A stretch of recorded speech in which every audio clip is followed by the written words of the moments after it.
Today we are discussing about a topic that is extremely important for BSF personnel, their families, and any advocate who handles paramilitary service law cases, a complete guide to disciplinary proceedings in the Border Security Force, covering everything from the court of inquiry at the preliminary stage to the record of evidence under Rule 48 to the three types of security force courts to the mandatory post-trial remedies, and finally to how you challenge an illegal dismissal in the High Court under Article 226.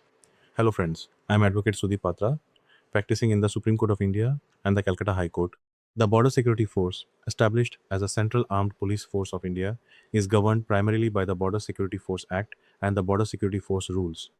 These two statutes create an entire self-contained universe of disciplinary law with its own offenses, its own courts, its own procedures, and its own appeal mechanism.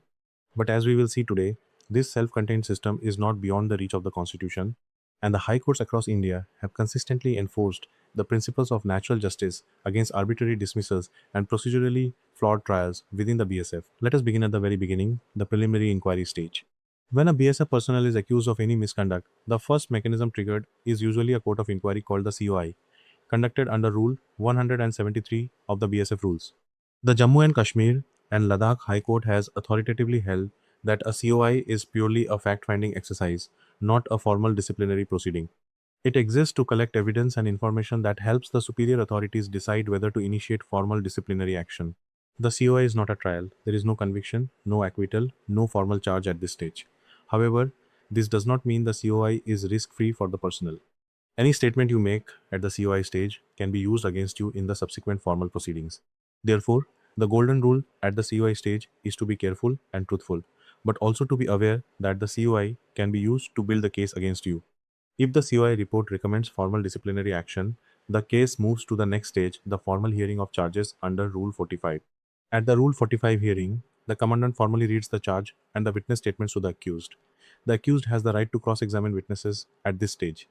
At the end of the Rule 45 hearing, the commandant has four options: award a minor punishment if the offense is minor, dismiss the charge entirely if it lacks merit, remand the accused for a record of evidence with a view to trial by a general security force court, or remand the accused for immediate trial by a summary security force court. A critical safeguard at this stage is Rule 46, which prohibits a biased commandant from conducting the hearing. If the commandant is the complainant, a material witness, or personally interested in the outcome, he is legally disqualified from hearing the charge, and the accused must be attached to another unit for an unbiased proceeding.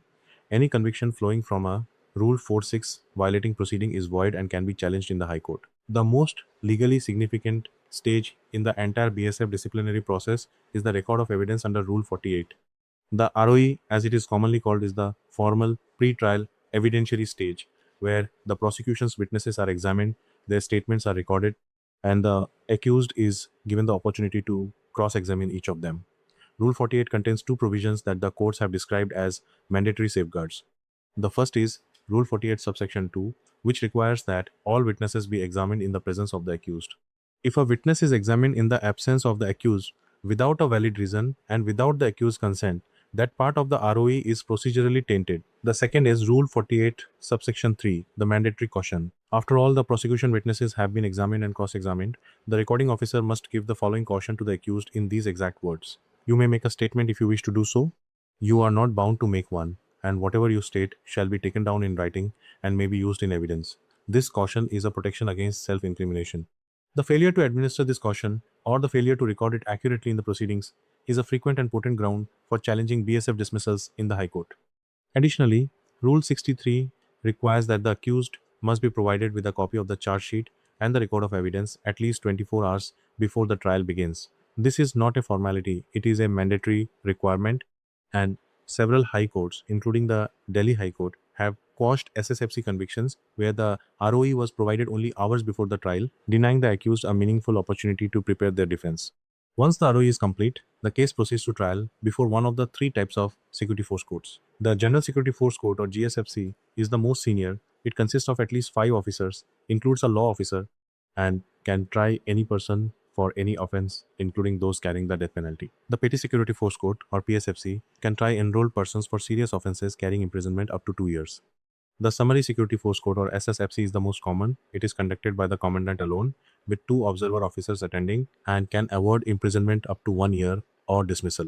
The SSFC is also the most litigated because the Commandment acts as both the disciplinary authority and the presiding officer of the trial, and because of its expedited nature, violations of procedural rights are more frequent.